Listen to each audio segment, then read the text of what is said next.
Good morning, all of you. Diploma 6th Sem Mechanical Subject Chem. આજે next topic છે CNC મશીનના different જે ભાગો જે છે એના વિશે આપણે સ્ટડી કરવાના છીએ. સીએનસી મશીનમાં ઉપયોગમાં થતા ડિફરન્ટ જેના ભાગ જે છે એ આ પ્રમાણે છે. પહેલું છે સ્લાઇડ વે, બીજું જે છે એ રિસર્ક્યુલેટિંગ બોલ સ્ક્રૂ છે, ત્રીજું જે છે એ ફીડબેક ડિવાઇસ છે. ફીડબેક ડિવાઇસની અંદર કયા કયા ફીડબેક ડિવાઇસ? તો ટ્રાન્સડ્યુસર અને એન્કોડર. જો આ પ્રશ્ન ઓબ્જેક્ટિવ ક્વેશ્ચન આમાંથી પૂછાઈ શકે છે કે નીચેનામાંથી કયા ફીડબેક ડિવાઇસ છે? તો ટ્રાન્સડ્યુસર અને એન્કોડર જે છે એ ફીડબેક ડિવાઇસ છે. નેક્સ્ટ છે automatic tool changer, most IMP question, ATC. Next છે ઓટોમેટિક પેલેટ ચેન્જર, એપીસી. આ બે જે ટોપિક જે છે એ ખૂબ જ ઇમ્પોર્ટન્ટ છે. ઓકે,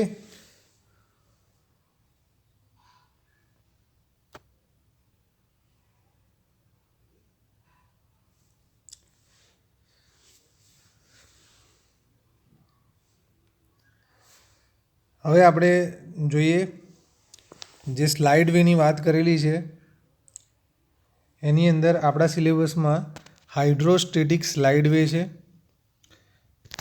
જે આપણે સ્ટડી કરીએ. હાઇડ્રોસ્ટેટિક સ્લાઇડ વે બે સ્લાઇડ વચ્ચે પડતી જગ્યા એટલે કે પોકેટ કેવિટીમાં ઓઇલ કે હવા પંપ કરવામાં આવે છે. એટલે કે જે સ્લાઇડ વે જે છે એના વચ્ચે જે જગ્યા એટલે કે જે ગેપ પડે છે એ ગેપની અંદર જે કેવિટી જે છે એમાં ઓઇલ કે હવા એટલે કે ઓઇલ અથવા એરને પંપ કરવામાં આવે છે. તમે જોઈ રહ્યા છો આ જે ફિગર જે છે એ ફિગરની અંદર બતાવેલું છે. આ ઓઇલ પોકેટ છે, આ ઓઇલ ઇનલેટ બતાવેલું છે ત્યાં આગળ. ઓકે, ઓઇલ અથવા એર તમે ગમે તે યુઝ કરી શકો. ઓકે, સ્લાઇડના પોકેટમાં રહેલા ઓઇલનું જે દબાણ જે છે, પ્રેશર જે છે એ એટમોસ્ફિયરિક પ્રેશર જે છે એના જેટલું થતા એટલે કે એના જેટલું થાય ત્યારે આ ઓઇલ પોકેટમાંથી સ્લાઇડ થાય છે. ઓકે, શું થાય છે? સ્લાઇડ થાય છે. જેથી બે સ્લાઇડ વચ્ચે મોશન મળશે અને જે ગતિ મળશે એ દરમિયાન જે ફ્રિક્શન જે છે એ ઘટશે. ઓકે, તો આના કારણે શું થશે? જે ફ્રિક્શન જે છે એની અંદર ઘટાડો થાય છે.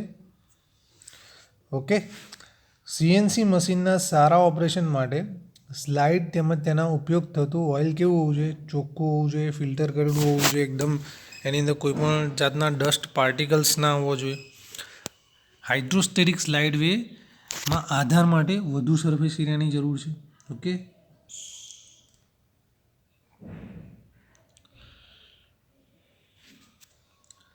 નેક્સ્ટ છે રિસર્ક્યુલેટિંગ બોલ સ્ક્રૂ. ઓકે, તો રિસર્ક્યુલેટિંગ બોલ સ્ક્રૂ જે છે એની અંદર શું હોય છે? તો આ પ્રકારની જે રચના જે છે એ લીડ સ્ક્રૂ અને નટ વચ્ચે ઉત્પન્ન થતા જે ફ્રિક્શન જે છે એ બંને વચ્ચે ફ્રિક્શન લાગશે. તેના કારણે શું થશે? જે બળ જે છે એનું મૂલ્ય શું થશે? ઘટી જશે.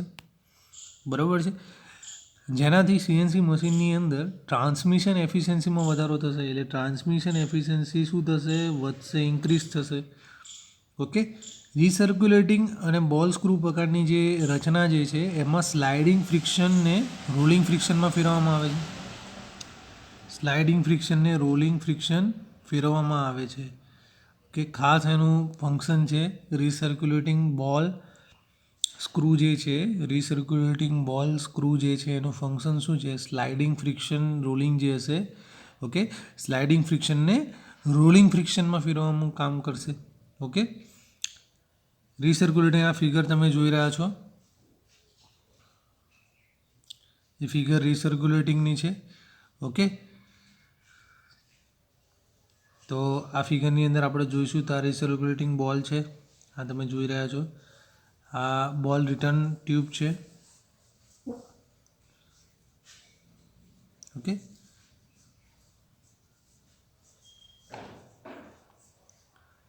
રિસર્ક્યુલેટિંગ બોલ સ્ક્રૂ એસેમ્બલી બતાવેલી છે, જેમાં ફ્લેન્જ નટ એક સ્થાયી કાસ્ટિંગ દ્વારા સ્ક્રૂ તેમજ મૂવિંગ ચેમ્બર સાથે જોડેલું છે. ઓકે, જેથી સ્ક્રૂને ફેરવવાથી મૂવિંગ ઘટક શું થાય, એટલે એ પણ મોશનમાં આવશે. બરાબર છે.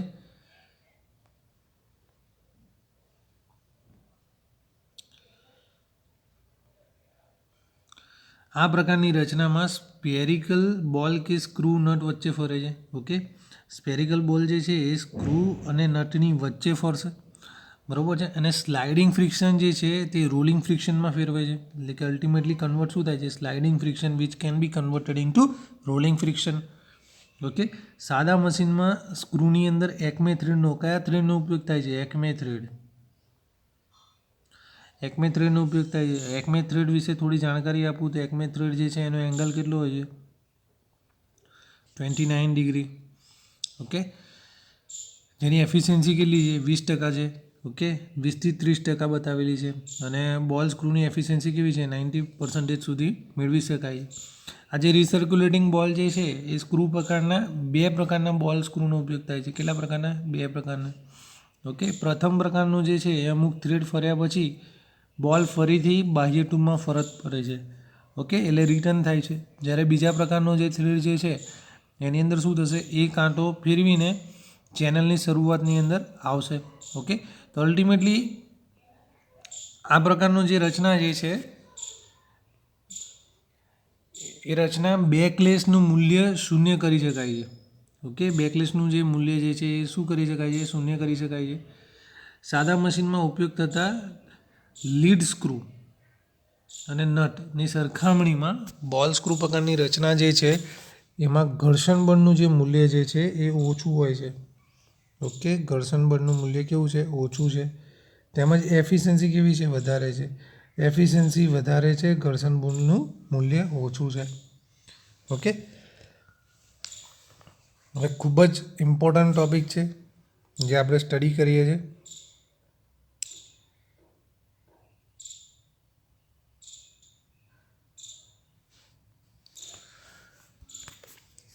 એટીસી ઓટોમેટિક ટૂલ ચેન્જર ખૂબ જ ઇમ્પોર્ટન્ટ આઈએમપી ક્વેશ્ચન છે.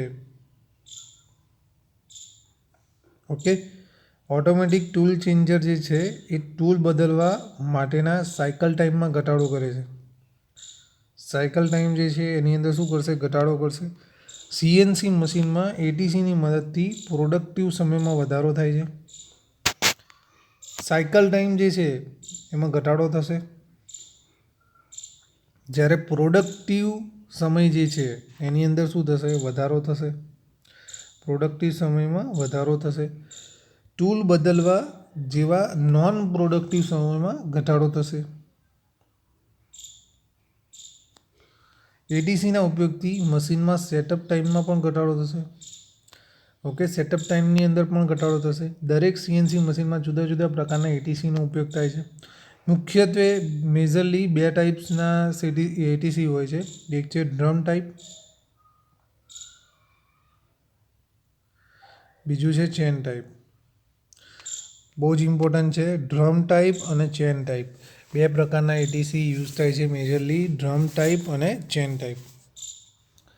એટીસી દ્વારા ઓપરેટરના ઉપયોગ વગર ટૂલ બદલી શકાય છે. બરાબર છે, ઓપરેટરના ઉપયોગ વગર તમે ટૂલ બદલી શકો છો. તેમજ ટૂલ ઝડપથી બદલી શકાય છે. ટૂલ બદલી તો શકો જ છો, પણ કેવું, ઝડપથી બદલી શકો છો. જેથી મશીનિંગના સમયની અંદર શું થાય, ઘટાડો થાય. સીએનસી મશીનના પ્રોગ્રામમાં જરૂરી કોડ દ્વારા ટૂલ બદલી શકાય. ઓકે, એમને એમ તો બદલાય નહીં, એનું કોડિંગ હોય, જી કોડ હોય, એમ કોડ હોય. Okay, different types of coding language અંદર યુઝ થાય છે. ઓકે, એટીસી દ્વારા ટૂલ કેવી રીતે બદલવામાં આવે છે. આ ટૂલ એટીસીના બિંદુ એથી ટૂલ ચેન્જના 180 ડિગ્રી રોટેશન દરમિયાન બિંદુ બી પર બદલવામાં આવે છે. એટલે આ એક એક્ઝામ્પલ આપેલું છે. નીચે એક ફિગર આપેલી છે જેનું આ એક્ઝામ્પલ બતાવેલું છે કે આ રીતે થાય છે. બરાબર છે.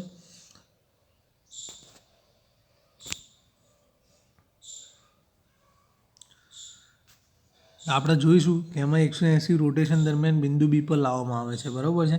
એટલે આનું રોટેશન આપવામાં આવે છે તો એ બિંદુ બી પર આવશે. આકૃતિમાં વર્ટિકલ વીએમસી બતાવેલું છે, એટલે કે વર્ટિકલ મશીનિંગ સેન્ટર બતાવેલું છે. ટૂલની મેગઝીન જે છે એ એટીસીમાં બતાવેલી છે, બરાબર છે. એટીસી મદદથી મશીનના જોબના એક જ સેટિંગ દરમિયાન ઘણા બધા ઓપરેશન કરી શકાય છે, બરાબર છે. તેમજ કોમ્પ્લેક્સ જોબનું પણ મશીનિંગ કરી શકાય છે, ઇઝીલી મશીન કરી શકાય છે. જો આ 2 સ્ટોરેજ મોડ્યુલ છે. આ સિમ્પલ આર્મ સ્લાઇડ જે પિકઅપ એન્ડ સ્ટોર ટૂલ છે, મોશન બતાવેલી છે. સિંગલ ટૂલ ચેન્જ આર્મ છે, અને આ જે છે એ arm rotate 180 degree to load and unload tool form spindle. Okay, તો આ જે ફિગર જે છે એ એટીસીની ફિગર છે. એટલે આની અંદર આ જે તમે પટ્ટો જોઈ રહ્યા છો એની અંદર ડિફરન્ટ ટાઈપ્સના ટૂલ જે છે, ટૂલ 1, ટૂલ 2, ડિફરન્ટ ટાઈપ્સના ટૂલ્સ જે છે આ બધા માઉન્ટ કરેલા હોય છે એની અંદર. ઓકે, આ સર્ક્યુલર એક ટૂલ સ્ટોરેજ કહી શકાય, ટૂલ સ્ટોરેજ મોડ્યુલ. ઓકે, તો આની અંદર ડિફરન્ટ ટાઈપ્સના ટૂલ્સ આવી રીતે સર્ક્યુલરની અંદર સ્ટોર કરેલા હોય છે. ઓકે, હવે જ્યારે મશીન ડિમાન્ડ કરશે કે ભાઈ મારે આ ટૂલ જોઈએ છે, તો આ ટૂલ લેવા માટે અહીં આગળ સિંગલ ટૂલ ચેન્જર આર્મ હશે અહીં આગળ, જે અહીંથી ટૂલને પિક કરશે અને પિક કર્યા પછી એ મશીન લઈ જશે. મશીન જે જગ્યાએ તમારે વર્ક કરવાનું હશે, મશીન ટૂલનું જે સેન્ટર હશે ત્યાં લઈ જશે. ઓકે, એ જ રીતે જે ટૂલ લીધેલું હશે એને રિટર્ન પણ ત્યાં કરશે, બરાબર છે. તો આ પ્રકારની એટીસીની અંદર સિસ્ટમ હોય છે. હવે તમે જે જોડે ફિગર જોઈ રહ્યા છો તે ઓટોમેટિક પેલેટ ચેન્જરની ફિગર છે. આ જે ફિગર જે છે એ ઓટોમેટિક પેલેટ ચેન્જરની ફિગર છે. ઓકે, તેની અંદર આ વર્કપીસ જે છે એ પેલેટ ઉપર માઉન્ટ કરેલા હોય છે, અને ધારો કે 1 છે, 2 છે, 3 છે, 4 છે. ઓકે, હવે સ્પિન્ડલ અહીં ગાડી છે, સ્પિન્ડલ મિકેનિઝમ. ઓકે, અલગ અલગ પેલેટની અંદર વર્કપીસ માઉન્ટ કરેલા છે. તો અહીં ગાડી આનું મશીનિંગ થઈ જાય પછી આ પેલેટ ફરશે, પછી આનું મશીનિંગ થશે, પછી આનું થશે, એટલે ડિફરન્ટ ટાઈપ્સ મશીનિંગ થશે. તો અલ્ટિમેટલી આ સિસ્ટમ્સના ઉપયોગથી શું થશે, તો તમારો જે સમય જે છે અનપ્રોડક્ટિવ સમય જે છે એમાં ઘટાડો થશે. ઓકે, સાયકલ ટાઈમ ઘટશે, જેથી કરીને તમારું પ્રોડક્શન અને એફિશિયન્સી બંને કેવું થશે, વધશે. ઓકે, એપીસીની ફિગર જોઈએ. હવે આપણે એની થિયરી કન્ટેન્ટ જોઈએ. તો એપીસી જે છે ઓટોમેટિક પેલેટ ચેન્જર છે. મશીનિંગ સેન્ટરમાં બે કે તેથી વધુ પેલેટ એપીસી સાથે લગાડેલા હોય છે. જ્યારે મશીનિંગ પ્રક્રિયા એક પેલેટ પર થતી હોય ત્યારે બીજું પેલેટ સ્પિન્ડલથી દૂર હોય છે. બીજા પેલેટની આ સ્થિતિ ઉપર ઓપરેટર બીજી સાયકલ માટે તૈયાર થયેલા પાર્ટની સરળતાથી દૂર કરી શકે છે, તેમજ બીજી સાયકલ માટે જોબને લગાડી શકે છે. ઓકે, આકૃતિમાં ઓટોમેટિક પેલેટ ચેન્જર બતાવેલું છે, જે અગાઉ આપણે જોઈ ગયા છે. આ પેલેટનો ઉપયોગ જોબને તેના પર ફિક્સ કરવા માટે એપીસીના ઉપયોગથી સાયકલ ટાઈમમાં ઘટાડો થાય છે. અલ્ટિમેટલી મેં તમને ડિસ્કસ કર્યું એ પ્રમાણે સાયકલ ટાઈમની અંદર શું થશે, ઘટાડો થશે. અનપ્રોડક્ટિવ ટાઈમની અંદર ઘટાડો થશે. તો અલ્ટિમેટલી શું થશે, પ્રોડક્ટિવ ટાઈમની અંદર વધી જશે. એટલે કે તમારું જે પ્રોડક્શન છે એ વધી જશે, એફિશિયન્સી વધી જશે. ઓકે, તો અલ્ટિમેટલી યુ ગેટ પ્રોફિટ. તમારું જે ઇન્ડસ્ટ્રીની અંદર મેજરલી શું હોય તો સાયકલ ટાઈમ રિડ્યુસ કરો તમે, એટલે સાયકલ ટાઈમ રિડ્યુસ કરતાં તમારો જે તમારું જે પ્રોડક્શન જે છે એ વધી જશે. ઓકે, તો અલ્ટિમેટલી તમને પ્રોફિટ થશે. ઓકે, એપીસીના ઉપયોગથી પ્રોડક્ટિવિટીમાં વધારો થાય છે. ઓકે, નોન પ્રોડક્ટિવ જે સમય જે છે એની અંદર ઘટાડો થાય છે.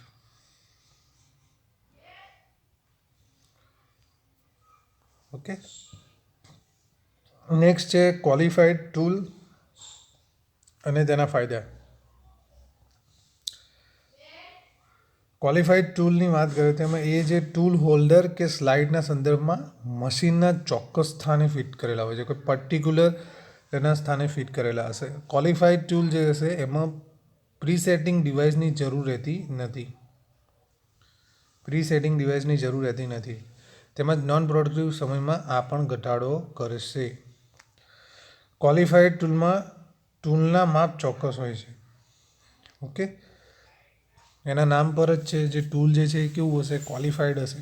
એટલે ક્વોલિફાઈડ હશે એટલે કેવું હશે, ચોક્કસ હશે. એના નામ પરથી તમે થોડો ઘણો આઈડિયા લગાડી શકો છો. ક્વોલિફાઈડ ટૂલમાં અલગ અલગ ટૂલ માપવાની જરૂર રહેતી નથી.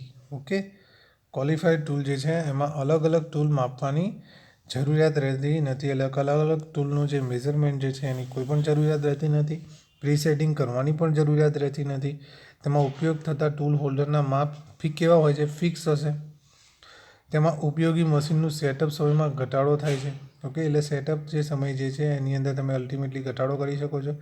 ટૂલના બદલવાવાળા માપ પણ સ્થાયી હશે, એટલે કે એમાં ચેન્જીસ જે કરવાવાળા હશે માપ એના એ પણ કેવા હશે? મેઝરમેન્ટ એના સ્થાયી ફિક્સ હશે. રીશાર્પનિંગ જે છે એમાં નિયંત્રણ કરી શકાય છે. ટૂલમાં ચીપ બ્રેકરની સુવિધા હોય છે. ઓકે, ચીપ બ્રેકિંગની સુવિધા હોય છે, એટલે ઇઝીલી તમે ચીપ જે છે એટલે કે જે પ્રોડ્યુસ થશે કટિંગ વખતે એ ચીપને ઇઝીલી તમે બ્રેક કરી શકશો. ઓકે, ટૂલની ડિઝાઇન સુધારેલી હોય છે.